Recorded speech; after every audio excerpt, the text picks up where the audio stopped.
How's everybody doing tonight? Should we do better than that? How's everybody doing? Hey, yes, I am really ready for a nice, good new year. 2023 is going to be the year, isn't it? Last year was bullshit. What's for me? I know the years before were pretty shitty too, but I started off last year right out of the gate. Got diagnosed with diabetes. Love it. The stunned silence. Everybody's like, the fat guy got diabetes? No way! What a fucking surprise! No, I shouldn't have been surprised when they sent me for that blood work. That shit came out looking like strawberry syrup from IHOP. I'm pretty damn sure strawberry syrup from IHOP has way less sugar in it. Like, I'm pretty positive. Because they told me at the time that I had an A1C of 12 and a half. Yeah. I always love the people who are in the know. And then the people who don't know what the fuck that means. Like me when I found out. I was like, huh? Because you always get those people at the shows who are like, oh my God. I'm like, yeah, because normal people, like most of you, are supposed to be like a 5. I was in a holy shit. I literally found out that I was on the verge of like a heart attack or a stroke at that point. And I'm like, I gotta change some shit. Holy crap. So I did. I buckled down, worked really hard, and by May I got down to 6.5.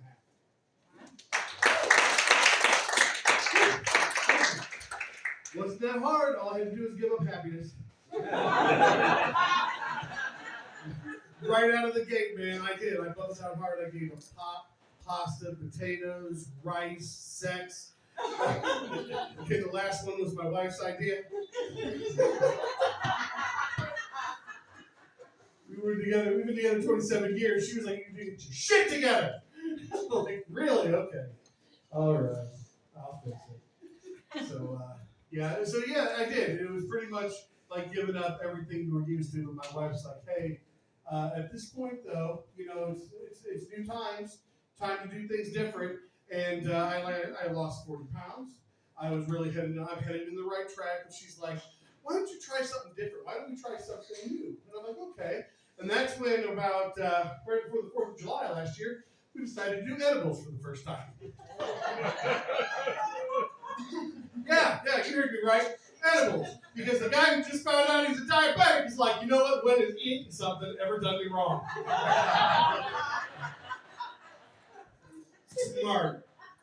So yeah, we were actually sitting at like a bar on Wednesday night, like a week before the 4th of July, with our friends, with my wife's friend and her husband, and they were telling us how they were getting ready to head to Michigan for a big rock concert. They were like, "Yeah, apparently weed in Michigan is legal."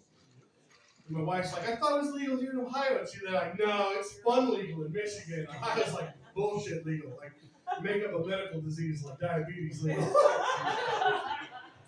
My wife's like, well, that sounds awesome. And I looked at her and I'm like, 27 years, and this is the first I'm hearing about this shit. She's like, well, I never really wanted to smoke anything, but I'd eat something. Like, I bet you would. So that's when the conversation headed in the right direction. And my wife's friend's like, what if we don't wait till Michigan? What if we all decide to do this a little sooner? I got a big old pot cookie back at home. And I'm like, really? Really, you do? Big old pot cookie? Is it like those big old cookies you used to get back at the mall? You remember the giant-ass cookie? It was like a fucking cake. I was like, is that what you mean by big? She goes, no, it's a good average-sized cookie, but I got it in my freezer. I got it a year ago. You heard me? A year-old pot cookie in her freezer. You know that's not like the top of a wedding cake, right? You don't put that shit in there and bring it out a year later on the anniversary when you thought you were going to get high. That's when her husband spoke up and he goes, don't worry, I got a solid backup. And I'm like, what's that? He goes, I have some gummies. All right, sweet. That is a good backup. That's solid. That is a solid backup. And he's like, yeah, I got him at a concert I went to a year ago. All right, let me get this straight. You both got weed that's like a year old. You guys really sit on shit, don't you? You were out partying one night. You're like, you want to get high? Hell yeah! When do you want to do it? I don't know. Akron, Ohio, a year from now.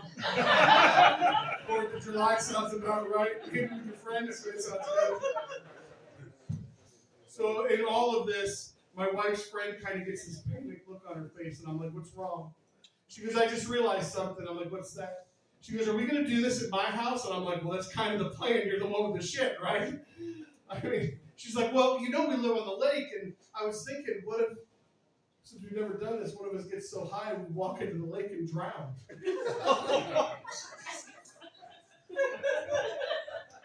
What fucked up PSA from the 1980s did you see that I prepared for this? Like, I remember the one about, like, the girl with the frying pan. You remember that one? Or the kid in his bed, and dad walks in with, like, a cigar box full of joints. He's like, where'd you learn how to do this? I'm like, we're going to keep you the cigar box. I get the joints. But I never saw the one where there was, like, a group of kids sitting around a campfire, like, sleepaway camp. And they're like, Bobby's really high right now, but he wasn't able to pass his swimming lessons. What do we do? And that's when my wife spoke up, and she goes, I got a plan. And I'm like, what's that, honey? She goes, we could all wear life jackets. Hallelujah! Now I got this great picture in my head of 4 middle-aged white people sitting around a patio wearing orange life vests, just waiting to get hot for the first time.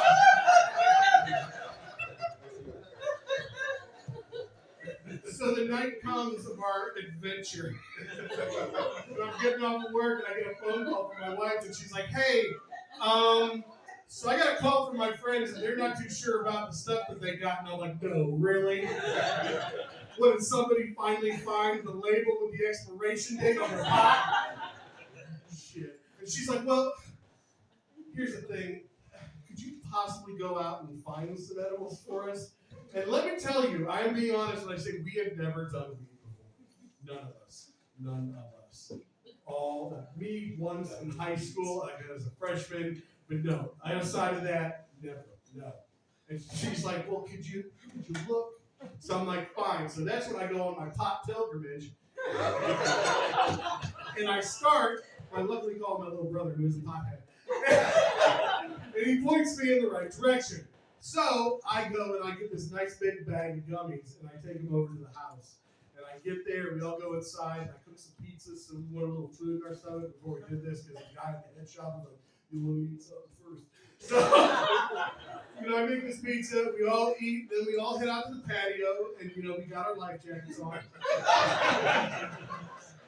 And then all of us, reach into the bag, grab, a handful of gummies, pop them out the gums. And an hour has gone by, and we're all staring at each other, and my wife's like, are you feeling anything yet? And I'm like, holy shit, am I ever? My eyesight's blurry, and I'm sweating and dim, and I am dizzy as shit. She's like, that sounds awesome. I'm like, no, it's not. I bought the wrong things. These are just regular gummies. I'm having a diabetic reaction. Holy shit, there's a lot of sugar in here.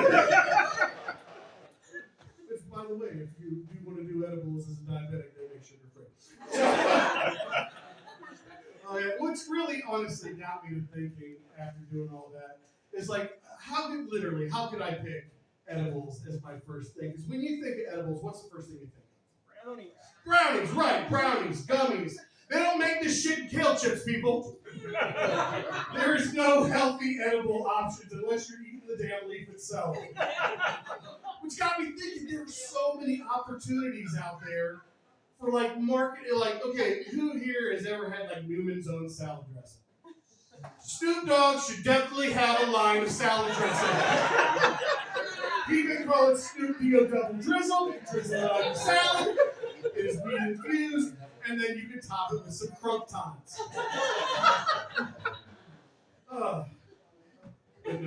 So definitely living healthier now, having a lot more fun. But I also got diagnosed with sleep apnea about a couple years ago, too, before all that. Anybody here got the sleep apnea? There you go. I knew there was at least one CPAP pro in here. All right. Fellow fighter pilot. I was a little apprehensive at first. I mean, it does feel like I got a rubber octopus humping my face to sleep every single night. But it sure makes masturbation a whole hell of a lot more interesting.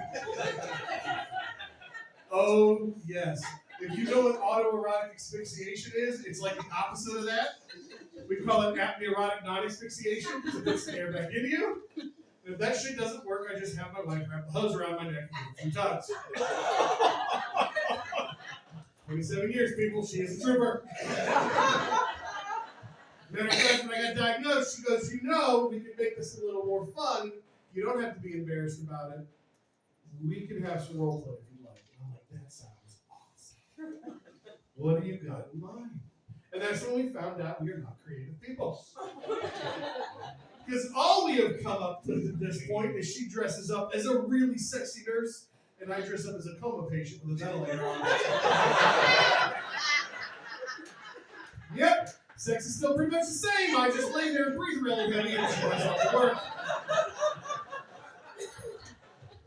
Matter of fact, a little PSA for all you gentlemen out there. Like I said, I have diabetes, and the one big downfall to that is sugar will mess your shit up. It affects a lot more than you think. Okay, most people are really worried about feet and eyes. Worry about your deck, fellas. Why do you think my wife sent me to the doctor in the first place? But she has magically graced me with that wonderful blue pill. It is a godsend. It is the best thing ever. Most guys at shows now are like, oh my God, why are you talking about that? That's so embarrassing. No, it's not. It's the best thing ever. First time I took one, I felt like Mario. The first time he found a mushroom. Everything grew and got bigger. I was like, whoop, whoop, whoop. Holy shit, this is great. I'm going to storm a castle and see what Princess Peach says. No one's coming to her. It's the best thing ever. Matter of fact, gentlemen, if you were on that magical little blue pill, this is your chance to be loud and proud. Guys, if you're out there, go ahead and throw up your hands. Let's see.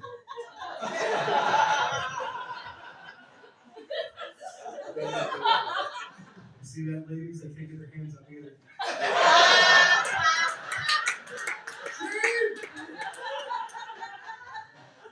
No, but honestly, in all honesty, I just want to lose weight and be healthy for the right reasons. Not so much the diabetes, my wife, or the kids. I just want to see my penis again. Shit's getting dire. I literally had to start sending dick pics of myself. Oh yeah, because I'm getting so tired of trying to climb up on a wet toilet after a shower to catch a glimpse of the mirror. Shit's like the goddamn Matrix. I'm all like, angles are not your friend. It's like a Steve Irwin adventure. I'm up there. I'm like, all right, it's time to go looking for that one-eyed trousers tonight. He's an elusive little bugger. He doesn't bite anymore. Before I get going here, just a few more things. I heard in the crowd that there's some birthdays. Right over there, yeah. Well, you know what? Fucking it's my birthday today, too. Happy birthday. Matter of fact, I am going to strip for you. I brought the extra layers. Actually, no. Here's the thing. When I got into comedy, I knew I was going to eventually have to do merch and stuff like that just to make a little money. And I thought it'd be really cool. I was first going to do T-shirts. And the first idea I had was I was out at Cedar Point. Who here's ever been to Cedar Point? Yeah. I was out there, and I saw a caricature artist, and I'm like, I should get a caricature done. And I could put it on a T-shirt, and it would look really cool, and then I could sell it. So I got this caricature done, all right? And here's where the clothes comes off, ladies. And gentlemen, you get hot too, it's okay. So I want you to take a good look at the shirt. See the shirt? How did he do? I think he did a great job. Does that look like me, or does that look like me? Fucking liars.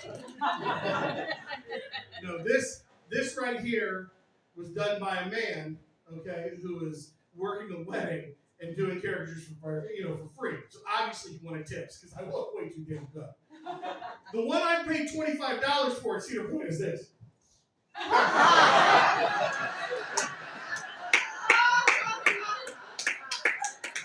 I look like a garden gnome who's lost his hat.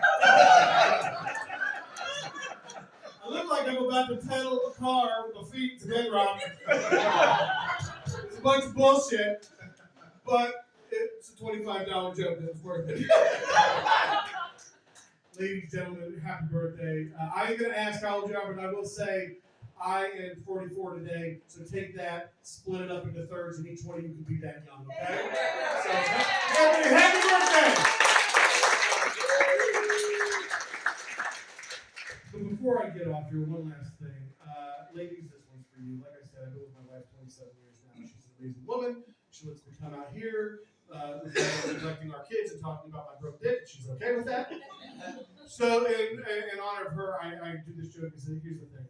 We've been together for a long time, and she is amazing. And I'll tell you, ladies, how you can find a man that you can spend 27 or more years of your life with. This is what you need to do. If you're dating a guy who likes to date the same burger joints, restaurants all the time, and stuff like that, you're going out. It's a little monotonous, but you're like, why can't he take me someplace different? Someplace new, someplace I would like to choose. Here's the thing: let him take you where he likes to go. And I'll tell you why, ladies. If you can find a man who eats the same burger for the rest of his life, he can damn well eat the same taco too. And in this gusto, ladies and gentlemen, I am Bill Stone. Thank you all for coming out. Have a wonderful night.